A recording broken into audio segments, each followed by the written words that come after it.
D.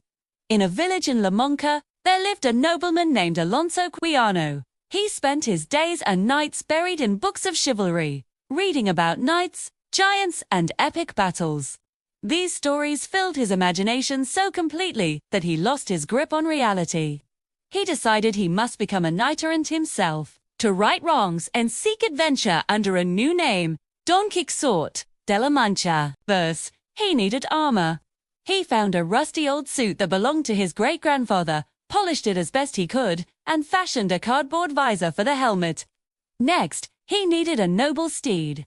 His old bony horse was hardly a war horse, but to Don Quixote it was the magnificent Rocinante. He also needed a lady to dedicate his deeds to. He chose a local farm girl whom he had never spoken to and named her the peerless Dulcinea del Toboso. Finally, a knight needs a squire. He persuaded a simple, good-hearted farmer from his village, Sancho Panza, to join him. He promised Sancho riches and even an island to govern. With his potbelly and trusty donkey, Sancho was an unlikely squire, but he agreed, drawn by the promise of adventure and a better life. And so, the knight and his squire set off. Their first great adventure, in Don Quixote's eyes, was a field of windmills. He saw them not as windmills, but as monstrous giants. Ignoring Sancho's pleas, he charged at them with his lance, shouting defiance. Rocinante was no match for the turning sails, and both horse and rider were sent tumbling to the ground.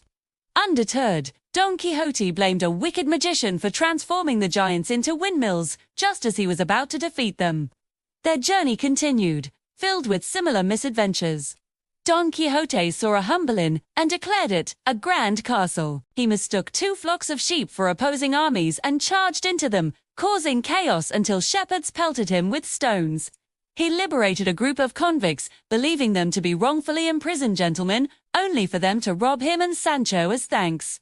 Through it all, Sancho Panza remained by his side, though he saw the world for what it was. Windmills were windmills, and inns were inns. He grew fond of his eccentric master. He questioned Don Quixote's sanity, but also admired his unwavering belief in a better, more honorable world. He was the voice of reason, constantly trying to bring his master back to reality. Yet he also played along, caught up in the grand illusion. Holiday. One of their most famous encounters was with a barber who wore his brass basin on his head to shield himself from the rain. Don Quixote saw not a basin, but the legendary golden helmet of Mumbrino, a priceless artifact. He charged the terrified barber, claimed the helmet as his prize, and wore it proudly, much to Sancho's amusement. Concerned, friends and family from his village eventually devised a plan to bring him home. A friend disguised himself as the Knight of the White Moon and challenged Don Quixote to a duel. The condition was that if Don Quixote lost, he had to return home and abandon his knightly quests for a year. Don Quixote, ever the knight, accepted the challenge. The duel was swift.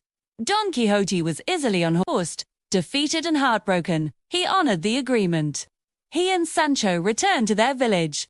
The journey home was quiet, the fire of adventure extinguished.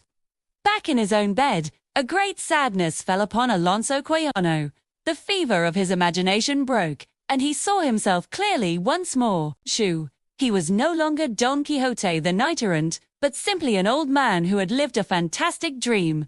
He made his will, renounced all the foolishness of chivalry books, and passed away peacefully, leaving behind a legacy of idealism and the most loyal squire a knight could ever ask for.